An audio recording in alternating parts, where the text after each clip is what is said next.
جلیل القدر صحابی ہے، معمولی صحابی جلیل القدر صحابی ہے، فاتح مصر ہے۔ عمر بن عاص کہنے لگے میری زندگی کے 3 دور تھے، میری زندگی کے 3 دور گزرے ہیں۔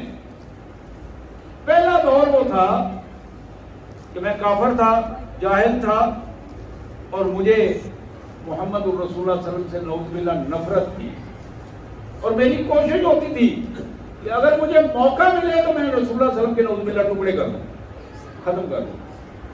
اور میں نے کئی دفعہ اس کا ارادہ کیا، کوشش کی، اور مجھے یقین ہے کہ میں اس دور میں اگر مر جاتا تو سیدھا جہنم میں ہوتا، میرا کوئی اور ٹھکانہ نہیں تھا، آگ میں ہوتا، جہنم میں ہوتا۔ تو کہنے لگے پھر ایک موقع آیا کہ میرے اللہ نے مجھے ہدایت دی، میرے ذہن میں راستی کی پوزیشن آئی، کائنات کے مالک نے مجھے وہ راستہ دکھایا جو ہدایت کا راستہ تھا۔ میں نبی محترم صلی اللہ علیہ وسلم کے پاس آیا، آ کے بیٹھا، تو میں نے عرض کی ارسط یمینک یا رسول اللہ، اللہ کے حبیب اپنا دائیں ہاتھ آگے کیجیے، میں آپ کی بیعت کرنا چاہتا ہوں، میں آپ کی بیعت کرنا چاہتا ہوں۔ یہ سردار تھا اپنی قوم کا، بنو امیہ کے خاندان سے۔ حضور صلی اللہ علیہ وسلم بڑے خوش ہوئے، اللہ تعالیٰ نے ایک اور زیرک انسان اور بہادر انسان اپنے دین کے لیے بھیجا ہے۔ تو عمر کہتے ہیں جب حضور صلی اللہ علیہ وسلم نے ہاتھ آگے کیا فقبضت یدیہ، میں نے اپنا ہاتھ پیچھے کر لیا۔ حضور صلی اللہ علیہ وسلم نے پوچھا مالک یا عمر، عمر کیا ہوا ہے، اور یہ کیسی حرکت تم نے کی؟ مجھے کہا ہے ہاتھ آگے کرو اور خود اپنا ہاتھ پیچھے کر لیا۔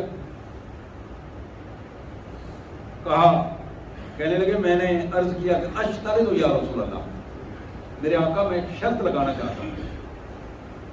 آپ نے فرمایا کیا شرط لگانا چاہتے ہو؟ کیا شرط لگانا چاہتے ہو؟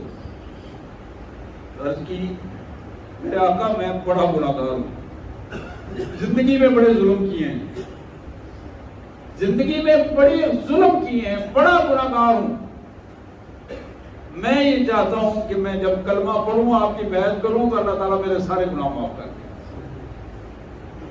یہ میری شرط ہے۔ عمر کہتے ہیں میرے آقا صلی اللہ علیہ وسلم مسکرائے اور فرمانے لگے اوا علمتا، تو نہیں جانتا ان الاسلام یہدم ما کان قبلہ، اللہ کا یہ دیا ہوا انعام ہے کہ کوئی بندہ جب اسلام قبول کرتا ہے اللہ اس کی پچھلی ساری زندگی صاف کر دے، ساری زندگی کے گناہ معاف ہو جاتے ہیں، ساری